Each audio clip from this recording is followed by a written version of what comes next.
Muy bien, parte de este episodio está basado en un artículo de Tony Jones. Como siempre, junto con todas las demás fuentes que utilizamos, te lo vamos a dejar en la descripción. Pero justamente me gustaría comenzar con una de las frases que más me gusta de Tony Jones, que dice: mucho de la teología es especulación.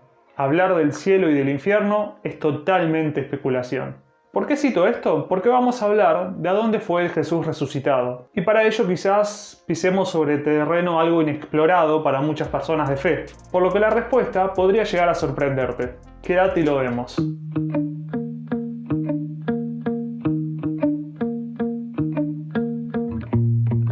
Al menos es muy llamativo que entre todas las cosas que hace Jesús después de resucitar, ninguna tiene que ver con explicar cómo es ese lugar a donde fue, ese más allá, ese otro lugar. De hecho, pareciera querer enfocar a propósito toda la atención a este lugar, acá. Come, camina y habla con sus discípulos y discípulas y los llena de aliento para vivir la vida.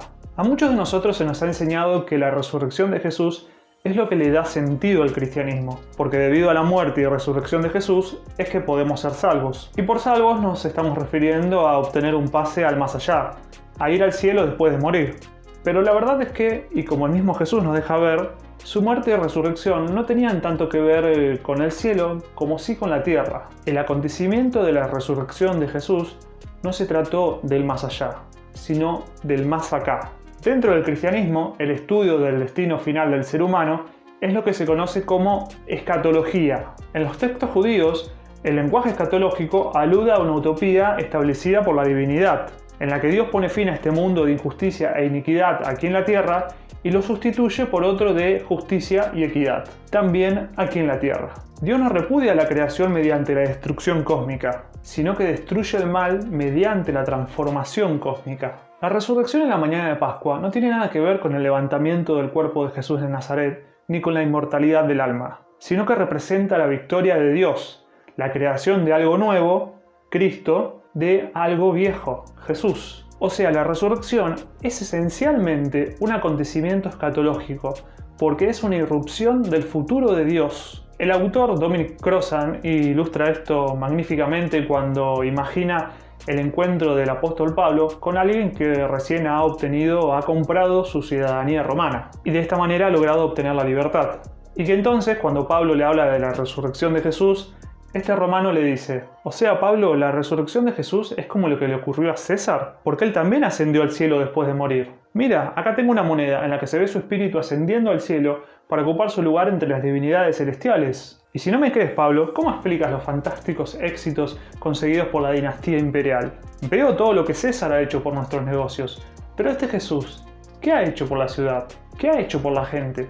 Por lo que el peso de la prueba recaía sobre Pablo y sobre los demás cristianos para demostrar que un mundo mejor había nacido, que una nueva realidad tenía lugar. Una realidad en la que los bienes y los alimentos eran compartidos. Un mundo en el que judíos y griegos, hombres y mujeres, pobres y ricos, todos eran tratados por igual. Un lugar en el que las relaciones no se basaban en el poder y la violencia, sino en el respeto y la paz. Para la gente que provenía del mundo griego, la manera en que actuara este dios allá arriba podía no tener demasiada importancia. Estaban acostumbrados a eso, pero la manera de actuar de este dios aquí abajo, sin duda, podría marcar una diferencia. Por eso es importante recordar que, a diferencia de nuestra mentalidad occidental, en la que Jesús resucita para salvarme a mí de este mundo, en la mentalidad oriental, la resurrección de Jesús implicaba una salvación colectiva, una restauración y una reivindicación de todo este mundo. Lamentablemente, y de alguna manera, al llegar a nuestros días, la resurrección de Jesús fue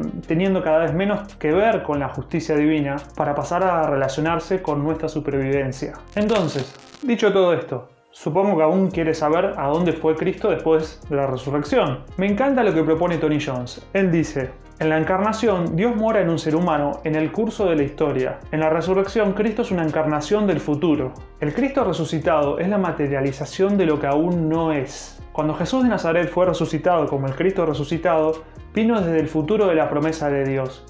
Y es ahí a donde se fue a morar en la ascensión.